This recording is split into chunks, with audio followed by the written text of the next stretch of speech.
అనంత కరుణామయుడు అపార కృపాశీలుడైన అల్లాహ్ పేరుతో ప్రారంభిస్తున్నాను. సూర అల్-అహ్కాఫ్ 2వ రుకు 11 నుంచి 20వ ఆయత్ వరకు.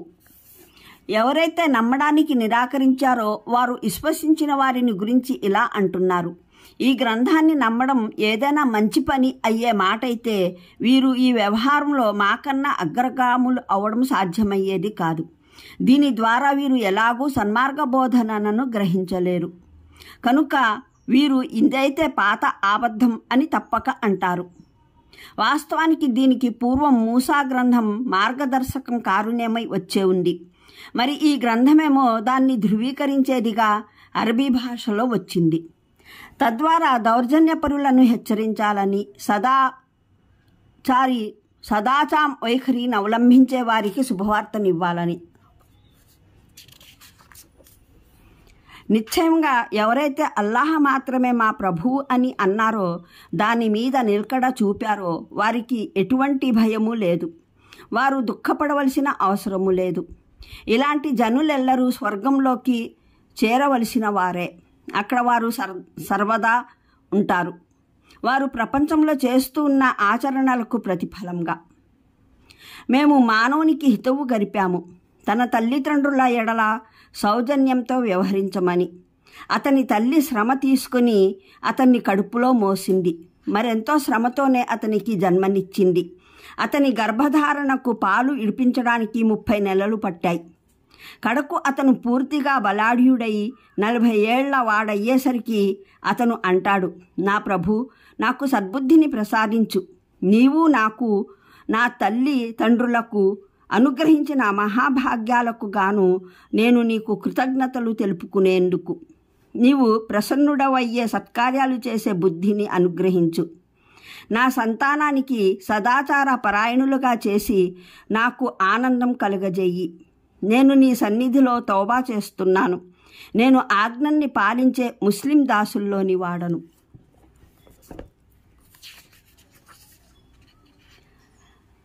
ఇటువంటి జనుల నుండి మేము వారి ఉత్తమమైన ఆచరణల్ని స్వీకరిస్తాము, వారి తప్పుల ఎడల చూపోపు వహిస్తాము. వీరు స్వర్గవాసులైన వారిలో చేరిపోతారు. వారికి చేయబడుతూ ఉన్న సత్య వాగ్దానం ప్రకారం మరే వ్యక్తి అయితే తన తల్లిదండ్రులకు ఇలా చెబుతాడో: అబ్బబ్బా, నన్ను వేధించారు, మీరు నన్ను భయపెడుతున్నారా? నేను మరణించిన తర్వాత తిరిగి గోరి నుండి తీయబడతానని. వాస్తవంగా నాకన్నా ముందు అనేక తరాలు గతించాయి, వారిలో నుంచి ఏ ఒక్కరూ లేచి రానేలేదు. అతని తల్లి తండ్రి అల్లాహ్ పేరిట అతనికి చెబుతారు: ఓరి దౌర్భాగ్యుడా, నమ్మరా, అల్లాహ్ వాగ్దానం సత్యమైనది అని. కానీ అతను చెబుతాడు, ఇవన్నీ పాతకాలపు బూజు పట్టిన కథలు అని. దైవశిక్షాయాతన తమకు విధితమై అతుక్కుపోయిన జనులు వీరు. వీరికి పూర్వం జిన్నులు, మానవుల ఏ ముఠాలు ఇటువంటి కోవకు చెందిన వారే గతించాయో వారిలోనే వీరును చేరిపోతారు.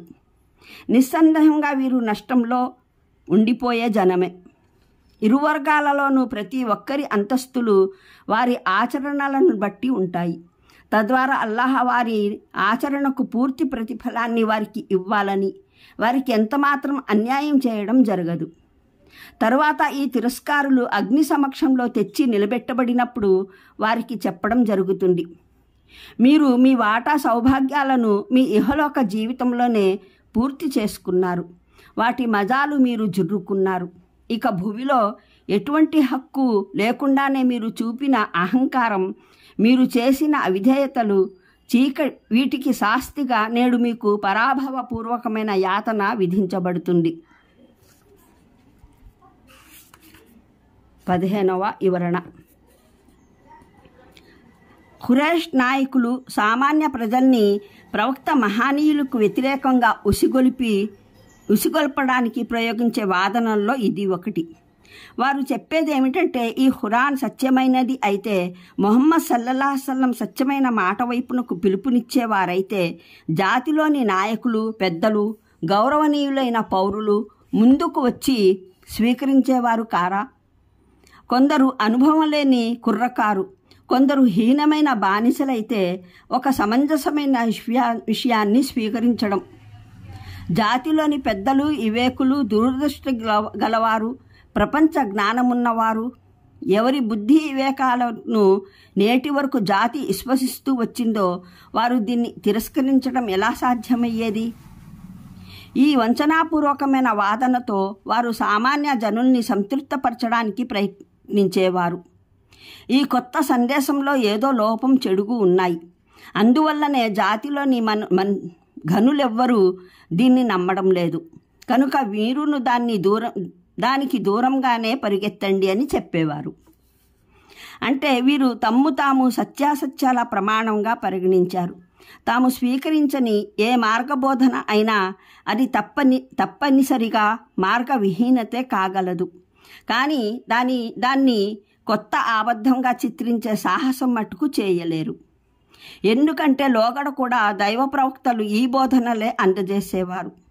గ్రంథబహులైన వారి వద్ద ఉన్న దైవిక గ్రంథాలన్నింటిలోనూ ఈ నమ్మకాలు, ఈ మార్గబోధనలు మటుకే నిండి ఉన్నాయి. అందువల్ల వారు దీన్ని పాత ఆబద్ధం అనేవారు. అంటే వీరి దృష్టిలో ఎవరైతే వేల సంవత్సరాల తరబడి ఈ యథార్థాలను అందజేస్తూ వచ్చారో, నమ్ముతూ వచ్చారో వారంతా వివేక శూన్యులు. ఇకపోతే వివేచన అంతా వీరికే సొంతమైపోయిందన్నమాట. అంటే వీరికి అంతిమ పరిణామంగా కలిగే కీడును గురించి హెచ్చరిక చెయ్యి వీరు అల్లాహ్ పట్ల తిరస్కారం, దైవేతరుల పట్ల దాస్యం ఆచరిస్తూ తమ పైన సత్యతలపైన అన్యాయం, అక్రమం జరుపుతున్నారు. తమ ఈ మార్గ విహీనత కారణంగా నైతికతలోనూ ఆచరణల్లోనూ అనేక చెడుగులకు లోనయ్యారు. వాటి వల్ల మానవ సమాజం రకరకాల అన్యాయాలకు, అత్యాచారాలకు అలవాలమైపోయింది. వివరణకు చూడండి ఖురాన్ అవగాహనం సంపుటి 7 హామీమ్ అస్-సజ్దా పాదసూచికలు 33, 35. ఈ ఆయత్ ఒక విషయాన్ని సూచిస్తోంది. సంతానం తల్లి తండ్రి ఉభయుల సేవ చేయవలసిందే. కానీ తల్లి హక్కు దాని ప్రాముఖ్యత రీత్యా అధికమైంది. కారణం ఆమె సంతానం కొరకు అధికంగా కష్టాలను భరిస్తుంది.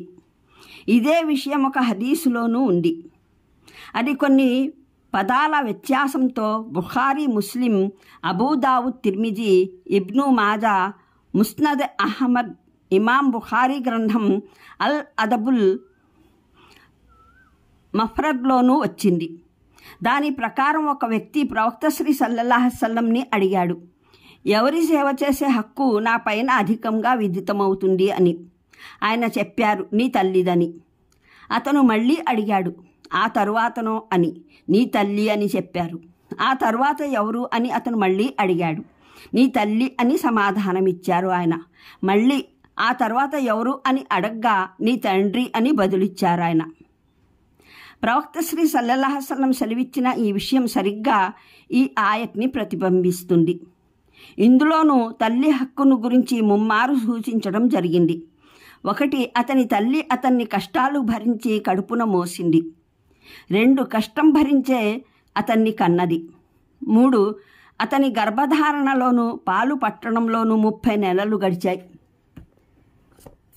ఈ ఆయత్ లుఖ్మాన్ సూరాలోని 14వ ఆయత్, బఖ్రా సూరాలోని 233వ ఆయత్ ద్వారా మరో చట్టపరమైన అంశము వెలికి వస్తుంది. దాన్ని ఒక కేసు సందర్భంలో హజరత్ అలీ రజియల్లాహ్, హజరత్ ఇబ్ను అబ్బాస్ రజియల్లాహ్ సూచించగా హజరత్ ఉస్మాన్ రజియల్లాహ్ దీని కారణంగా తన తీర్పును మార్చివేశారు. జరిగింది ఏమిటంటే, మహానీయ ఉస్మాన్ రజియల్లాహ్ పాలనా కాలంలో ఒక వ్యక్తి జుహైనా తెగకు చెందిన ఒక స్త్రీని పెళ్ళాడాడు. అనంత కరుణామయుడు, అపార కృపాశీలుడైన అల్లాహ్ పేరుతో ప్రారంభిస్తున్నాను. సూరా అల్-అహ్కాఫ్ 2వ రుకు 11 నుంచి 20వ ఆయత్ వరకు. ఎవరైతే నమ్మడానికి నిరాకరించారో వారు